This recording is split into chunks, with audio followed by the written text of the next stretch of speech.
Thanks for watching. Don't forget to like, comment, share and subscribe to Mufti Tariq Masood, famous scholar. دو لفظوں میں اسلام کو define کیا ہے کہ کلو من الطیبات، پاکیزہ کھاؤ اور عمل بھی پاکیزہ کرو. تو جو اصل بات میں یہ محرم ہی کے حوالے سے یہ آیت کا میں نے انتخاب کیا تھا کہ جب آپ پاکیزہ کام کریں گے اور پاکیزہ کھائیں گے تو اس سے آپ لوگوں کو اچھے لگیں گے اور لوگوں کا دل چاہے گا کہ آپ جیسے بن جائیں. سمجھ میں آ رہی بات؟ ایک مثال دیتا ہوں. دیکھو کوئی بھنگی ہو جو بیچارہ ہر وقت گندگی میں رہتا ہو, اسے آپ سمجھائیں کہ یار اچھی زندگی گزارو, صاف ستھرے ہو جاؤ. آپ نے کسی دن اس کو نہلا دیا, بہترین کپڑے ڈیٹول سے نہلایا, سروس کروائی, کیونکہ ظاہر ہے وہ اتنے دنوں سے ایک کام کر رہا ہے تو وہ سروس کے بغیر دھلے گا نہیں. سروس کروائی آپ نے اس کی, خوب نہلا دھلا کے اس پہ اسپرے چھڑک دیا آپ نے, اور 3 دن تک کنٹینیو یہی کام کیا, تو آپ مجھے بتاؤ اس کو برا فیل ہوگا یا اچھا فیل ہوگا؟ کہے گا یار بڑا مزہ آیا. اس کے دل میں اپنے کام سے نفرت پیدا ہونا شروع ہو جائے گی. تو اچھی چیز میں, اچھی طہارت میں, پاکی میں اللہ نے اٹریکشن رکھی ہے. جیسے صاف ستھرا آدمی اچھا لگتا ہے یا گندا اچھا لگتا ہے؟ صاف ستھرا اچھا لگتا ہے. تو صاف ستھرے اعمال والا بھی انسان کو اچھا لگتا ہے. تو اللہ تعالیٰ نے اسلام کو جو ڈیفائن کیا 2 لفظوں میں, اچھا کھاؤ اور عمل اچھا کرو. کیا مطلب؟ ایسا کام کرو کہ غیر مسلم تمہاری طرف مائل ہوں کہ یار یہ بڑے اچھے ہیں. تو کوئی ایسی رسم اسلام میں جس کو دیکھ کر وحشت ہوتی ہو, اس کا مطلب ہے وہ اسلام, بولو بھائی, نہیں ہے. کوئی بھی آپ ایسا عمل کر رہے ہیں, لیبل اسلام کا لگا رہے ہیں, مگر اسے دیکھ کر غیر مسلم کو گھنٹوں گھنٹوں سمجھانا پڑتا ہے یہ کیوں ہو رہا ہے, اس کا مطلب ہے کہ یہ اسلام, بولو نا بھائی, نہیں ہے.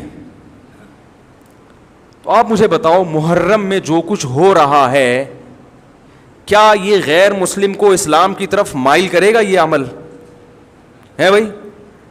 یعنی کوئی غیر مسلم اسے دیکھ کے مسلمان ہوگا کہ یار ماشاءاللہ بڑا زبردست اسلام ہے. افسوس ہمیں اس پر ہے کہ دیکھو جن کا مسلک ہے, جن کا فقہ ہے, وہ جو کچھ کر رہے ہیں انہیں کرنے دو.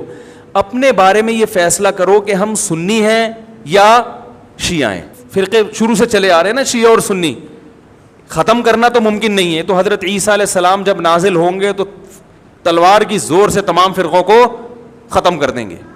تو جو کام عیسیٰ علیہ السلام کا ہے وہ خود کرنے کی کوشش نہ کرو, جو حضرت مہدی کا کام ہے وہ خود کرنے کی کوشش نہ کرو. ہم کسی فرقے کو ختم نہیں کر سکتے, لیکن ہم اپنے آپ کو ڈیفائن کر سکتے ہیں. ہم یہ بتا سکتے ہیں کہ ہماری رائے میں صحیح کیا ہے. تو میرے بھائی, نبی صلی اللہ علیہ وسلم نے فرمایا 73 فرقوں میں سے ایک جنتی ہے. تو یا تو ادھر چلے جاؤ, یا بولتے کیوں نہیں, ابھی نہیں بول رہے تو پھر عمل کیسے کرو گے, یا تو پورے ادھر چلے جاؤ یا پورے ادھر آ جاؤ. مجھے خدا کی قسم اس پر کوئی اشکال نہیں ہوتا کہ شیعہ لوگ ماتم کیوں کر رہے ہیں, شیعہ لوگ یہ سب کچھ کیوں کر رہے ہیں, وہ جو ہے وہ مرثیے کیوں پڑھ رہے ہیں. مجھے اس پر اشکال نہیں ہوتا. ان کے دلائل ہوں گے ان کے پاس, ان کے علماء ان کو بتاتے ہیں. وہ کب کہتے ہیں کہ ہم سنی ہیں, وہ کب کہتے ہیں کہ ہم صحابہ کو حجت سمجھتے ہیں. ایک چیز کا انہوں نے دعویٰ ہی نہیں کیا تو ہم ان پر وہ کیوں تھوپیں ان کے سر پہ. لیکن میں آپ کی بات کر رہا ہوں, میں ان لوگوں کی بات کر رہا ہوں جو اپنے آپ کو سنی کہتے ہیں. تو بھائی پھر سنی ہو تو جو اہل سنت والجماعت کے جو چاروں مکاتب فکر ہیں, حنفی, مالکی, شافعی, حنبلی, اہل سنت کے ہیں نا, ان کی کتابوں میں کہیں بھی اس طرح کی کوئی چیز, بولو بھائی, نہیں ہے. ماتم کرنا اہل سنت کے ہاں جائز نہیں ہے. نبی صلی اللہ علیہ وسلم نے میت پر چیخو پکار کرنے کو حرام قرار دیا ہے. نوحہ کو جو میت پہ رونا پیٹنا ہوتا ہے, گریبان چاک کرنا, اس عمل پر آپ صلی اللہ علیہ وسلم نے لعنت فرمائی ہے. صحیح بخاری صحیح مسلم کی حدیثیں ہیں. حضرت جعفر طیار رضی اللہ تعالی عنہ نبی کے سگے چچا زاد بھائی, میدان جنگ میں شہید ہوئے, 4 بیویاں بیوہ ہوئی ہیں, چھوٹے چھوٹے بچے یتیم ہو گئے. آپ نے ان کی بیویوں کو زور سے رونے کی اجازت نہیں دی. اتنا غضبناک ہوئے جب وہ باز نہیں آئے, آپ نے فرمایا ان کے منہ پہ خاک پھینک دو, حالانکہ بیوہ ہوئی ہیں, قابل ترس ہیں, لیکن چیخ کے رونے کی اجازت, حالانکہ وہ تو اہل بیت میں سے تھے, حضرت جعفر طیار ظلماً شہید ہوئے تھے. ہماری نظر میں حضرت حسین رضی اللہ تعالی عنہ کا قتل کربلا میں یہ تاریخ کا بدترین ظلم, اس لیے بدترین ظلم کہ آپ غیر مسلموں کے ہاتھوں شہید نہیں ہوئے, بلکہ ان لوگوں کے ہاتھوں شہید ہوئے جو اپنے آپ کو مسلمان کہتے تھے, اور مسلمانوں کی قیادت اس وقت ان کے ہاتھ میں تھی, حکومت ان کے ہاتھ میں تھی.